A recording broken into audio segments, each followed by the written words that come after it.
What is going on, Genshin fam? In today's video, we are going to be going over the newest 5-star maybe standard banner character coming in Genshin Impact, and that is Mizuki. She is an animal catalyst user that focuses on swirl reactions, and with constellations, you can make swirls crit, which is pretty gnarly. So in this video, we're going to go over her kit, constellations, and how to build her. So let's get into it.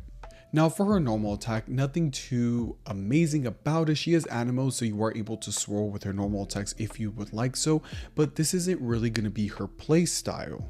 Now for her elemental skill, she enters the Dream Drifter state when you press it, and she floats above ground and deals 1 instance of AoE Animo damage to nearby opponents. Now in this Dream Drifter state, Mizuki will deal AoE Animo damage to nearby opponents at regular intervals. It increases the swirl damage that nearby party members deal based on Mizuki's elemental mastery, which is amazing. So now we have a swirl buffer. Now the Dream Drifter duration is 5 seconds, but you are able to extend this with one of her passives, Bright Moon's Restless Voice. When Mizuki triggers a swirl reaction while in the Dream Drifter state, Dream Drifter's duration will be increased by 2.5 seconds. Now this effect can be triggered every 1 second for a maximum of 2, so you're able to double the duration of your Dream Drifter state. This is going to be her core gameplay, as you are just going to want to float around on the field, and it's going to look so amazing with her just basically floating around like she's dreaming, dealing damage, increasing swirl damage. Now for her elemental burst, it's going to pull in nearby objects and opponents, dealing AoE Animo damage and summoning a junior member of her kind, Mini Baku.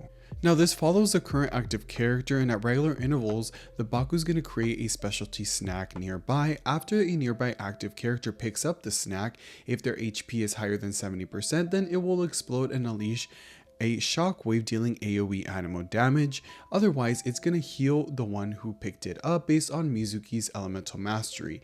If some time passes and no one picks it up, then it's going to deal the AoE Animo damage to surrounding opponents.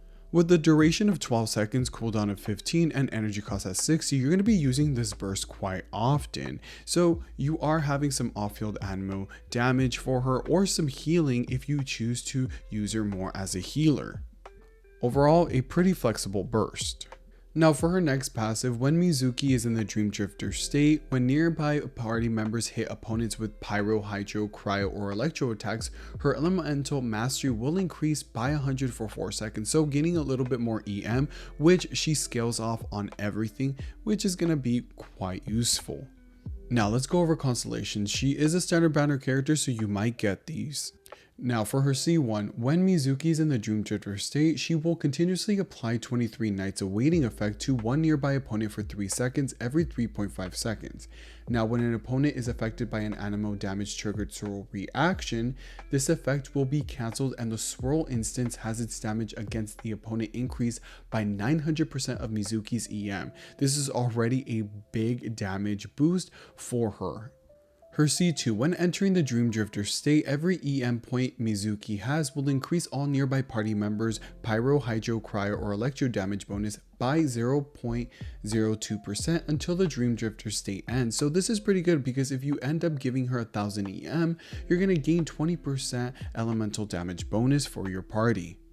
Her C5 will now allow you to both heal and deal damage from her specialty snack from her elemental burst, but it will also restore 5 energy to Mizuki.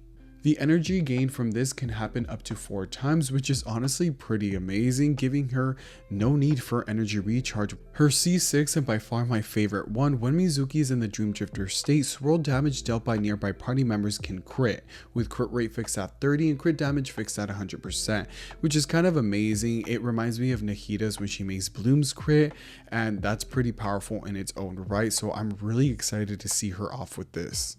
So for her playstyle, you are going to want to use her elemental skill, drift around for a little bit, do some swirl reactions, do her elemental burst, then swap to your main carry, unless you really want her on the field like I do, and use her as a driver when using her elemental burst to drive your team's elemental burst and elemental skills.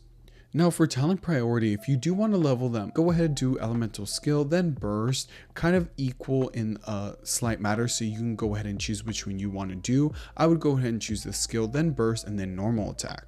Now, for her stat priorities, it's EM, EM, EM across the board, subsets focusing on ER and Elemental Mastery. Now, for weapons, of course, some EM is great. The Mop of Mare is a craftable and great option for her. Sacrificial Fragment is an okay option as well. The Even Star is actually a weapon of choice for me. 1000 Floating Dreams is a great 5-star option. Star Caller's Watch, she'll be able to use it as a stat stick, but she doesn't create a shield, so she won't really use the passive as much. She does gain her own 5-star weapon, New Year's Morning Hibernation, which increases Elemental Mastery by 120 for 6 seconds after triggering a sword reaction. Now, Elemental Mastery increase by 96 for 9 seconds after the wielder's elemental skill hits an opponent, and then the Elemental Mastery is further increased by 32 for 30 seconds after the wielder's elemental burst hits an opponent. So you're gonna get so much EM off of this one weapon. I highly recommend to get it. If not, just go ahead and use some of the 4-star options that you have. For artifact sets, there is only one I would recommend, and that is, of course, the Viridescent Veneer set. This is going to be her best set. Try to force it as much as possible with EM across the board. I truly am loving that we're getting a character that buffs swirl reactions, which is something I've been wanting since Anemo is my favorite element. I'm really happy that she's a catalyst user as well. She looks very interesting, and I'm excited that she's a standard banner character. What are your thoughts about her kit? Please comment down below. I would love to hear everything you have to say, or if you have any additions or corrections to my video, please comment down those as well. I do stream most nights on Twitch, so catch me on there, and I'll see you on my next video.